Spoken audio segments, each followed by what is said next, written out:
ಎಲ್ಲರಿಗೂ ನಮಸ್ಕಾರ. ವೇದಿಕೆ ಮೇಲೆ ಕುಳಿತಂಥ ಗಣ್ಯರಾದ ಕೃಷ್ಣೇಗೌಡ್ರೆ, ಸತೀಶ್ ಅವರೇ, ಕೃಷ್ಣರಾಜ್ ಅವರೇ ಮತ್ತು ಎಲೈಟ್ಸ್ ಟೆಕ್ನೋ ಮೀಡಿಯಾದಿಂದ ಇದ್ದಂಥ ರಾಧಾಕೃಷ್ಣರವರೇ, ಪುಂಡ್ಲಿಕ್ ಅವರೇ, ಸಹಕಾರ ಪಟ್ಟಣದ ಮಹಾಮಂಡಳಿಯ ನಿರ್ದೇಶಕ ಮಂಡಳಿಯವರೇ, ಸಹಕಾರಿ ಪಟ್ಟಣ ಸಹಕಾರಿ ಸಂಘಗಳಿಂದ ಬಂದಂಥ ಎಲ್ಲ ನಿರ್ದೇಶಕರೇ, ಅಧ್ಯಕ್ಷರೇ ಹಾಗೂ ಸಿಬ್ಬಂದಿ ವರ್ಗದವರೇ ಮತ್ತು ಮೀಡಿಯಾ ಸ್ನೇಹಿತರೆ, ಈ ದಿನ ಈ ಸುಂದರವಾದ ಸಭೆಯನ್ನು ಆಯೋಜಿಸಿದ್ದಕ್ಕೆ ಕರ್ನಾಟಕದ ಪಟ್ಟಣ ಸಹಕಾರ ಮಹಾಮಂಡಳಿಯ ಎಲ್ಲ ಸದಸ್ಯರಿಗೆ, ನಿರ್ದೇಶಕ ಮಂಡಳಿಯವರಿಗೆ ಮತ್ತು ಎಲೈಟ್ಸ್ ಇನ್ಫೋ ಮೀಡಿಯಾದಂಥ ಎಲ್ಲರಿಗೂ ಅಭಿನಂದನೆ. ಅದೇ ರೀತಿ ಈ ಸಮಾರಂಭಕ್ಕೆ ನನ್ನನ್ನು ಇಲ್ಲಿ ಬಂದು ಭಾಗವಹಿಸಲು ಅವಕಾಶ ಕೊಟ್ಟಿದ್ದಕ್ಕೆ ವಂದನೆಗಳು.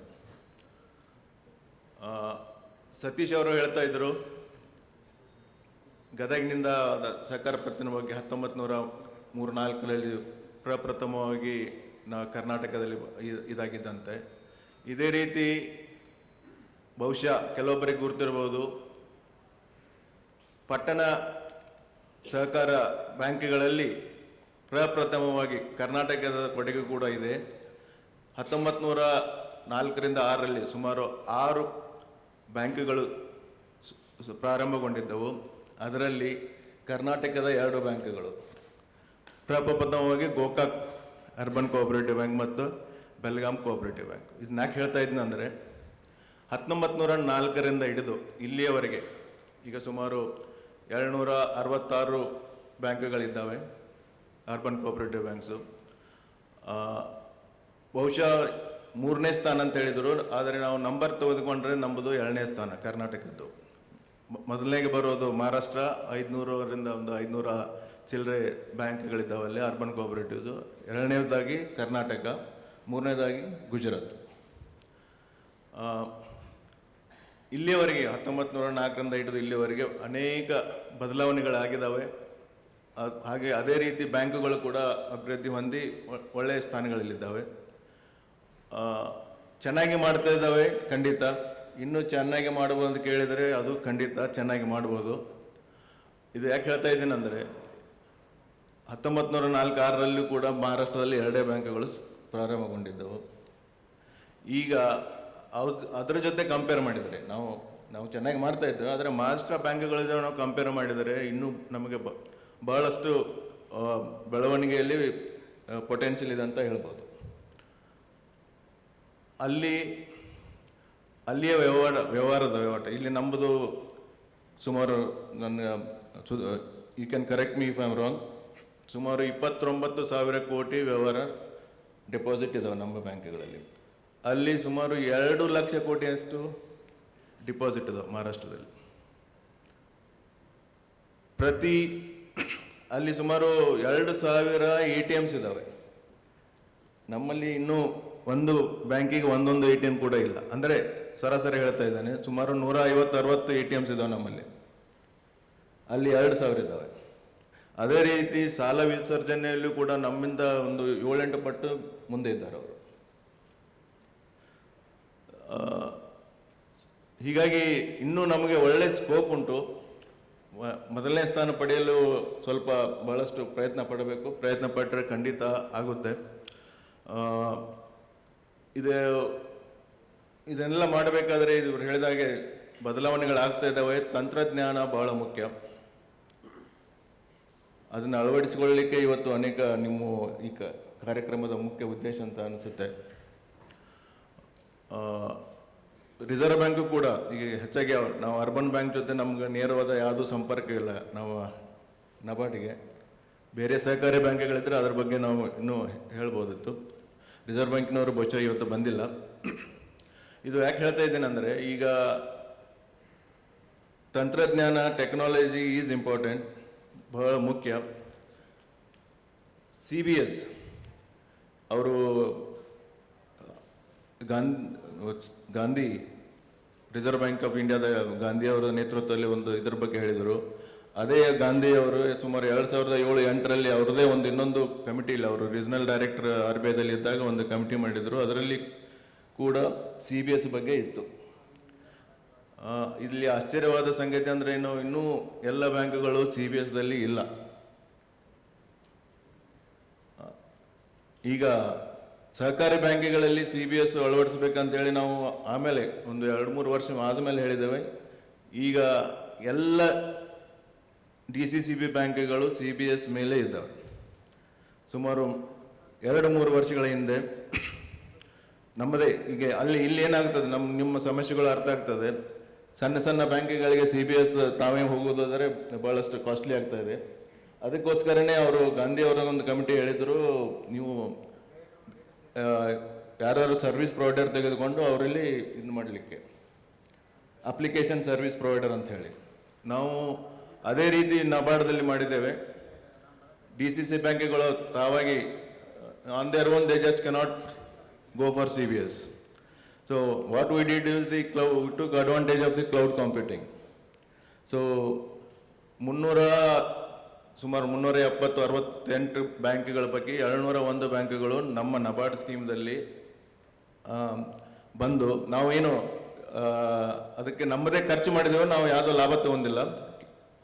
2 ಪ್ರಮುಖವಾದ ಒಂದು TCS ಮತ್ತು ವಿಪ್ರೋ ಆ ಸಂಸ್ಥೆಗಳಿಂದ ಹಿಡಿದು ಹೌದೇ ಪ್ರತಿ ಬ್ಯಾಂಕ್ಗಳು ಆ ಸಂಸ್ಥೆಗಳ ಜೊತೆ ನಾವು CBS ಮಾಡಿಸಿದ್ದೇವೆ. ಸುಮಾರು ಒಂದು ಬ್ರಾಂಚಿಗೆ 11,000 ರೂಪಾಯಿ ಖರ್ಚಾಗಿದೆ. ಸೊ ಈಗ DCC ಬ್ಯಾಂಕ್ ಎಲ್ಲ ಬ್ಯಾಂಕ್ಗಳಲ್ಲಿ ಹೆಚ್ಚಾಗಿ ಇಡೀ ದೇಶದಲ್ಲಿ ಎಲ್ಲ ಬ್ಯಾಂಕ್ಗಳು ಈಗ CBS ದಲ್ಲಿ ಇದ್ದಾವೆ. Definitely why I am saying it is required. our customers also over the years have changed, their needs have changed, their tastes have changed. ಈಗ ನಾವೇ ಕೂಡ many of us, some of us in this very hall will get perturbed if you go to a branch and we have to wait for at least 5-10 minutes. That was not so some 10 years back. 10 years back we used to stand in a queue or stay there for even 15-20 minutes, nothing used to happen because there was no technology that time. But now technology is there, nobody wants to wait. ಈಗ ಯಾರು branch ಕೂಡ ಬರಲಿಕ್ಕಿಲ್ಲ, ಬಹುಶಃ ಬರುವುದಿಲ್ಲ ಸಿಟಿಯಲ್ಲಿ ತೆಗೆದುಕೊಂಡ್ರೆ. Everybody wants to do no on mobile banking ಇದು ಅವಶ್ಯಕತೆ ಇದೆ. ನಾವು ಅಳವಡಿಸಿಕೊಳ್ಳದೇ ಇದ್ದರೆ ನಮ್ಮ ಕಸ್ಟಮರ್ಸ್ ಏನಾಗ್ತಾರೆ, ಬೇರೆ ಕಡೆ ಹೋಗ್ತಾ ಇದ್ದಾರೆ. ಕಾಂಪಿಟೇಷನ್ ಖಂಡಿತ ಪಟ್ಟಣದಲ್ಲಿ ಭಾಳ ಇದೆ competition. So if you are not in a position to provide the facilities that other banks are providing, it becomes difficult for us to retain our customers. Competition ಯಾವ ರೀತಿ ಹೆಚ್ಚಾಗ್ತಾ ಇದೆ ಅಂದರೆ, ಈಗ ರಿಸರ್ವ್ ಬ್ಯಾಂಕ್ ಆಫ್ ಇಂಡಿಯಾ ಕೂಡ now they are allowing small banks ಅಂದರೆ ಅವರು already they allowed 10 banks, 10 ಬ್ಯಾಂಕ್ಗಳಿಗೆ ಲೈಸೆನ್ಸ್ ಕೊಟ್ಟಿದ್ದಾರೆ. ಅದರಲ್ಲಿ 2 ಬ್ಯಾಂಕ್ಗಳು ಕರ್ನಾಟಕದಲ್ಲಿದೆ, ಉಜ್ಜೀವನ್ ಅಂತೇಳಿ ಮತ್ತು ಜನಲಕ್ಷ್ಮಿ ಅಂತೇಳಿ. So they will now come with the technology, the latest technology they will launch. They will come with that. They are going to compete with us because Sanna Bank andre, but it is not that they are small in size. Their customers are small in size. Small banks can operate throughout the country. It is not that their area of operation is restricted. It is a small, like regional rural bank or some DCC bank. No. So once they come with all the technologies, the best ones which they can provide to the customers in terms of comfort, in terms of ease, then what happens? They are going to be a major threat for urban cooperative banks. So please see that you are at par when it comes to providing your services. ಅದು ಮಾಡಲೇಬೇಕು, ಮಾಡದೇ ಇದ್ದರೆ ನಮ್ಮ customers ಬೇರೆ ಕಡೆ ಹೋಗ್ತಾರೆ. So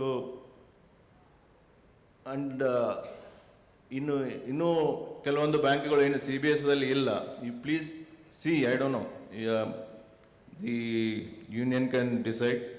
You can think of identifying one service provider so that it will be easy for all of them to join together and take the services. This is just a suggestion. ಇಕ್ವ- ಇ- ನಾವು D C C ಬ್ಯಾಂಕ್ಗಳಲ್ಲಿ ಕೆಲವೊಂದು ಬ್ಯಾಂಕ್ಗಳಿಗೆ Kolar bank ಹೇಳ್ತಾ ಇದ್ದೇನೆ, it was under section 11 loss making, ದುಡ್ಡು ಇದ್ದಿರಲಿಲ್ಲ ಅವ್ರ ಹತ್ರ, ಸಿ ಬಿ ಎಸ್ ಮಾಡಬೇಕಂತ ಹೇಳಿದರೆ. ಸೊ ಹಾರ್ಡ್ವೇರ್ ಅಪೆಕ್ಸ್ ಬ್ಯಾಂಕ್ನವ್ರು ಕೊಟ್ಟರು, but the way the bank has turned around, now it is going to we are quoting it as one of the best turn around banks in the entire country. ನಾವು ಯಾವುದು section 11 ಬ್ಯಾಂಕ್ದಲ್ಲಿ ಹೋಗಿತ್ತು, ಏನು ನಷ್ಟದಲ್ಲಿತ್ತು, ಅದು ಈಗ ಲಾಭ ಬಂದಿದೆ. ಇದಕ್ಕೆ ಮೇನ್ ಕಾರಣ ಅಲ್ಲಿ ಒಬ್ಬರು ಈಗ ಪ್ರೆಸಿಡೆಂಟ್ ಆದಂಥ ಒಬ್ಬರು ಗೋವಿಂದ ಗೌಡ ಅವರು, ಅಲ್ಲಿಯ ಚೀಫ್ ಎಕ್ಸಿಕ್ಯೂಟಿವ್ ಆದಂಥ ಉಮಾಕಾಂತ್ ಅವರು ಪ್ರತಿದಿನ ಮಾರ್ನಿಂಗ್ 7 ಗಂಟೆಗೆ ಅವರು ಫೀಲ್ಡ್ದಲ್ಲಿ ಇರ್ತಾರೆ, ಸೊಸೈಟಿ ಹತ್ರ ಇರ್ತಾರೆ. ಈಗ ಲಾಸ್ ಇದ್ದಿದ್ದ ಬ್ಯಾಂಕು ಈಗ they are now making profit. They have provided the mobile services to their customers and they have limited staff. Now they are upgrading their skills. So why I am saying this is governance is very important. Please remember. So if one person, one president, chief executive officer, if they decide, they can definitely turn around the banks. First, ಮೂರು ಅವಶ್ಯಕತೆ. ಒಂದು, ನಮ್ಮ ನಿರ್ದೇಶಕ ಮಂಡಳಿ ಸರಿಯಾಗಿರಬೇಕು, when I am talking of corporate governance. ಎರಡನೇದು, ನಮ್ಮ ಸಿಬ್ಬಂದಿ ವರ್ಗದವರು ಸರಿಯಾಗಿ ಇರಬೇಕು, ಅವ್ರ ಹತ್ರ ಸರಿಯಾಗಿ ಕೆಲಸ ಮಾಡಬೇಕು. ಅದೇ ರೀತಿ ನಮ್ಮ ಕಸ್ಟಮರ್ಸ್ ಕೂಡ ಸರಿಯಾಗಿ ಇರ್ತಾರೆ. ಈ ಮೊದಲನೇ ಎರಡು ಮಾತ್ರ ಬಹಳಷ್ಟು ಮುಖ್ಯ. Please remember, governance is of very critical for the cooperatives. ನಾವು RBI is coming down heavily on the regulations. ಈಗ ರೆಗ್ಯುಲೇಷನ್ ಏನಾದ್ರು ವೈಲೇಷನ್ ಆದರೆ ಇಲ್ಲಿ ನಮ್ಮ ಪಕ್ಕದಂಥ ರಾಜ್ಯದಲ್ಲಿ ಅಪೆಕ್ಸ್ ಬ್ಯಾಂಕಿನ ಎಲ್ಲ ಡೈರೆಕ್ಟರ್ಗಳನ್ನು ಈಗ they have bean dismissed. They cannot stand for election for the next 10 years. It has happened in 2-3 banks. And in some cases, they are attaching the property of the directors. This is once they know that the management has indulged in malpractices, when it has become very clear, the actions are being taken. So my sincere request is that please see that our corporate standards are very high, our governance standards are kept at a very high level, and we stick to those standards. Regulatory ಬಗ್ಗೆ ಮತ್ತೆ ಹೇಳ್ತಾ ಇದ್ದೆ. ನಾವು they are also imposing fine. RBI ಇದ್ರೆ ಹೇಳ್ಬೋದಿತ್ತು ಇನ್ನಷ್ಟು. They are imposing fines. ಈಗ SLR default ಇದ್ದರೆ, CRR ಡಿಫಾಲ್ಟ್ ಇದ್ದರೆ, ಕೆಲವೊಂದು ಅದರ್ ಇದು ರೆಗ್ಯುಲೇಷನ್ ಒರಿಸ್ಸಾದಲ್ಲಿ ಅಲ್ಲ, ಬಿಹಾರದಲ್ಲಿ ಒಂದು ತಿಂಗಳ ಹಿಂದೆ, ಅಥವಾ 2 ತಿಂಗಳ ಹಿಂದೆ 2-3 ಬ್ಯಾಂಕ್ಗಳಿಗೆ, ಒಂದು ಬ್ಯಾಂಕಿಗೆ 17 ಕೋಟಿ ರೂಪಾಯಿ they have fined the bank to the tune of 17 crores. DCC bank 17 ಕೋಟಿ ಅಂದರೆ ಒಂದು ಬ್ಯಾಂಕ್ ಅಂದರೆ ಅದು it's gone. So don't take the RBI regulations lightly, please. They are now coming down heavily on the regulatory aspects. Any defaults, please ensure that there are no defaults, either in terms of SLR, CRR. I know we are working in a very challenging atmosphere. It's very challenging, but then we have got to comply with the regulations.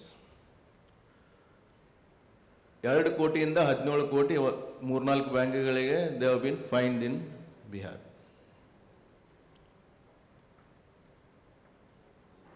ಅದೇ ರೀತಿ ಈಗ ನಾವು definitely why this technology is going to improve is we can have our information system, management information system on your fingertips. ಸಮಯ ತಗೊಳುತ್ತೆ, but ಇದು ಖಂಡಿತ ಆಗಬೇಕು. There is no choice, we have no choice but to adapt the technology. So my sincere request is that take care to adapt to the changes. ಬದಲಾವಣೆಗಳು ಆಗ್ತಾ ಇದ್ದಾವೆ, ಬದಲಾವಣೆ ತಕ್ಕಂತೆ ನಾವು ಚೇಂಜ್ ಆಗಬೇಕು. What is happening in other banks, please know, study your surroundings. If somebody is offering some new product, see whether we can also compete with them. ಇದು competition small bank ಬಂದಾಗಿಂದ ಇನ್ನೂ ಸ್ಮಾಲ್ ಬ್ಯಾಂಕ್ ಬಂದಿದ್ದಾವೆ, payments bank ಕೂಡ ಬರ್ತಾ ಇದ್ದಾವೆ. So they are going to be major threats for us, major competitors for us. So please take care. ಇಷ್ಟು ಹೇಳಿ, ಈಗ ನಾವೇನು ಕರ್ನಾಟಕದವರು 2ನೇ ಸ್ಥಾನದಲ್ಲಿ ಇದ್ದೀವಿ ಅಂತ ಹೇಳ್ತಾ ಇದ್ದೀವಿ. 1ನೇ ಸ್ಥಾನಕ್ಕೆ ಬರಲಿಕ್ಕೆ ಎಲ್ಲರೂ ಪ್ರಯತ್ನ ಪಡೋಣ. ಅದಕ್ಕೆ ಬೇಕಾಗಿದ್ದ ಏನಾದರೂ ಸಹಕಾರ ಬೇಕಾಗಿದ್ದರೆ ರಿಸರ್ವ್ ಬ್ಯಾಂಕ್ದಲ್ಲಿ ಕೊಡ್ಲಿಕ್ಕೆ ಸಿದ್ಧ. ನಮ್ಮಿಂದ ಏನಾದ್ರು ಬೇಕಾಗಿದ್ದಾರೆ, ನಬಾರ್ಡ್ದವರು ಕೇವಲ ಈಗ ಶೆಡ್ಯೂಲ್ಡ್ ಅರ್ಬನ್ ಕೋಆಪರೇಟಿವ್ ಬ್ಯಾಂಕಿಗೆ ನಾವು ರೀಫೈನಾನ್ಸ್ ಕೊಡ್ತಾ ಇದ್ದೇವೆ. ಶೆಡ್ಯೂಲ್ಡ್ ಅರ್ಬನ್ ಕೋಆಪರೇಟಿವ್ ಬ್ಯಾಂಕ್ಸ್ ಇದ್ದರೆ ನಿಮಗೆ ರೀಫೈನಾನ್ಸ್ ಅವಶ್ಯಕತೆ ಇದ್ದರೆ ದಯವಿಟ್ಟು ನಮಗೆ ಅಪ್ರೋಚ್ ಮಾಡಿ, ನಾವು ಎಲ್ಲ ರೀತಿಯ ಸಹಾಯ ಕೊಡಲು ಸಿದ್ಧ ಅಂತ ಹೇಳಿ ಈ ನನಗೆ ಒಂದು 4-5 ಮಾತುಗಳನ್ನು ಇಲ್ಲಿ ಈ ಸಭೆಯಲ್ಲಿ ಮಾತಾಡಲಿಕ್ಕೆ ಅವಕಾಶ ಕೊಟ್ಟಿದ್ದಕ್ಕೆ ತಮ್ಮೆಲ್ಲರಿಗೂ ಧನ್ಯವಾದ. ಜೈ ಹಿಂದ್, ಜೈ ಕರ್ನಾಟಕ.